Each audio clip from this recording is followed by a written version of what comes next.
at what's happening. But for now, let's come back to my studio discussion, and joining us, the lucky man who is in the company of three ladies, Ndegwa Njiru. He is an advocate. Thank you so much for joining us. Thank you. So for the last couple of minutes, we've been speaking about the biggest, highlights of 2016, and also the worst, highlights or things that happened to Kenyans, especially in 2016. For you, let's go to the negatives. Is it corruption? I think, yes, that's where we begin. And that is, I think, is all what is ailing at us much. And also political indiscipline also among our political leaders. Right. The bad manners we are seeing is also an issue. And also the inability to have confidence in our institutions that have been established by the Constitution is also something that is also ailing us. Of course, the inability of these institutions includes even issues like the Ministry of Health, that they are not able to sort out issues of doctors up to date. Maybe just to mention a few, beginning by the incredibility of our institutions. You can see that if we do not have institutions that meet the threshold of the Constitution, that are not premised, most importantly, on Article 10, that deals with issues of transparency, accountability, the rule of law, human rights, democracy, public participation, will always have disconnect between mwananchi and the state. Njiru, let me ask you, what institutions are you talking about? May I mention maybe probably something like the IBC? Yeah. The IBC is one of most important institutions that we have, because it's the one that is normally used to usher in the next government or to remove the government of the day. And if we do not have a good government, then even these other institutions will not perform. So if we have an ailing IBC, then it means that this will have a ripple effect in whatever institutions, the performance of other subsequent institutions. But don't you think we've been doing, something as a country to correct the issues, especially with IEBC? We have. Kenyans have been desirous. They have been so much optimistic. They have been having wishes and aspirations. But when it comes to the implementation stage, where Kenyans then have the disconnect with the leadership of the country, that is then where the reins begins to beat us. For instance, look at the way the IBC is being constituted today. And I don't want even to mention about the issue of the amendment of the election bill.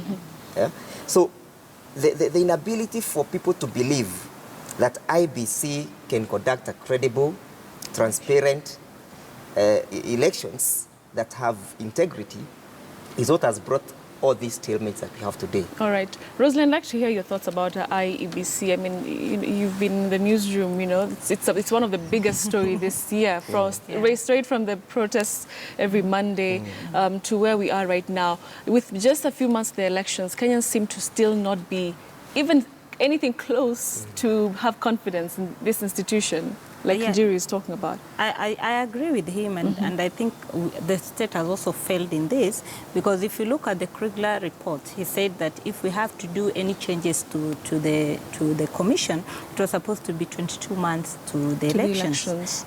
And now what we are seeing is barely 6 months to the elections. We still don't have a functional commission where we are still supposed to pass the list of the chairman and the other commissioners, and we can't lie to ourselves that the secretariat can do anything without the commissioners. It is one thing, but I think again, if you look at what the commissioners did, they gave the public that perception when the chairman was talking about one of the players being a perennial loser. When that comes from a referee who is supposed to be very fair and not prefer any side, then what goes to the people is that even what he's going to handle will not be fair.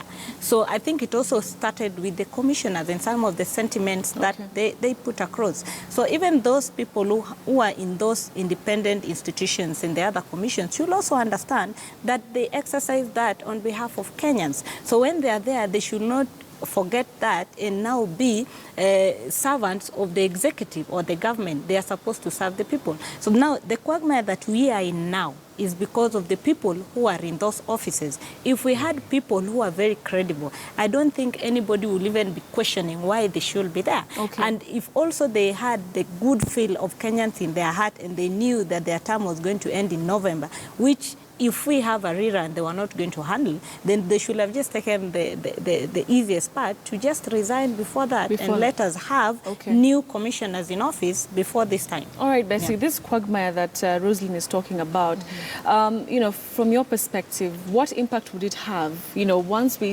go through with the elections and we are at the results stage and Kenyans are waiting? Do you think that it's going to have any sort of impact on Kenyans' confidence in this whole electioneering process?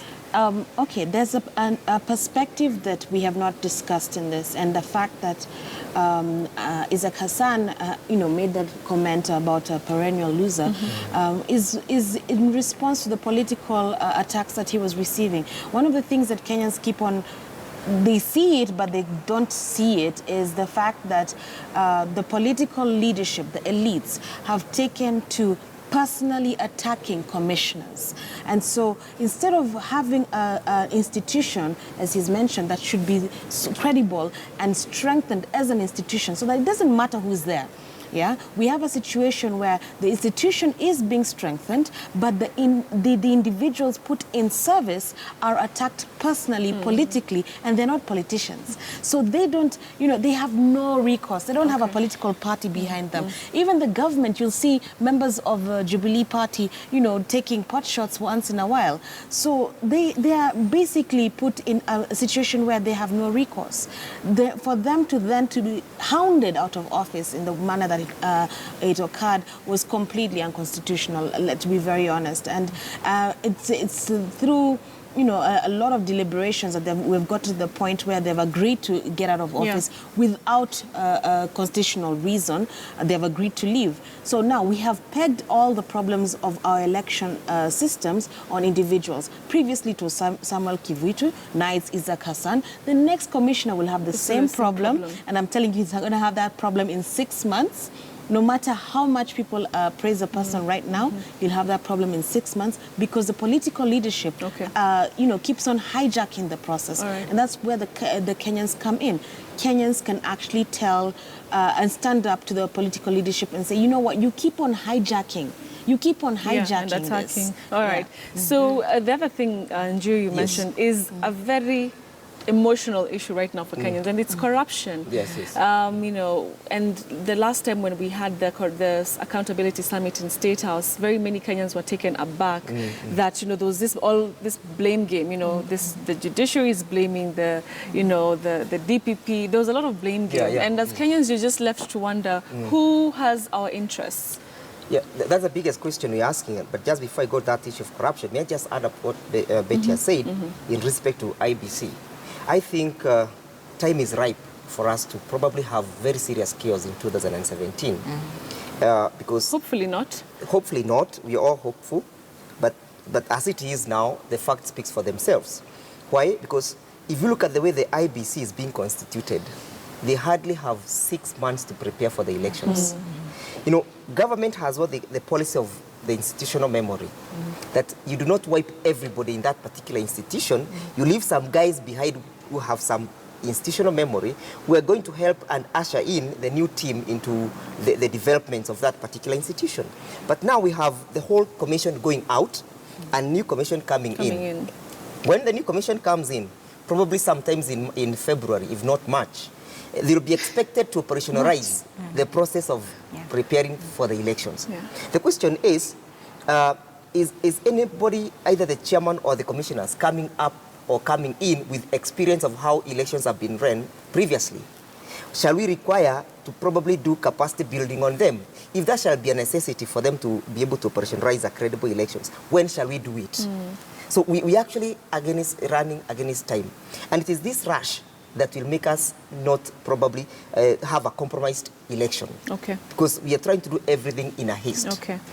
Now, going back to the issue of corruption and the summit, I think since then I have lost hope in the fight against You've corruption. lost hope. Wow. And I believe every Kenyan... If you've lost hope, what happens to the Kenyans at the grassroots We have level? actually seen those guys in Baba Shop in Mombasa. Yeah. They're all speaking about corruption.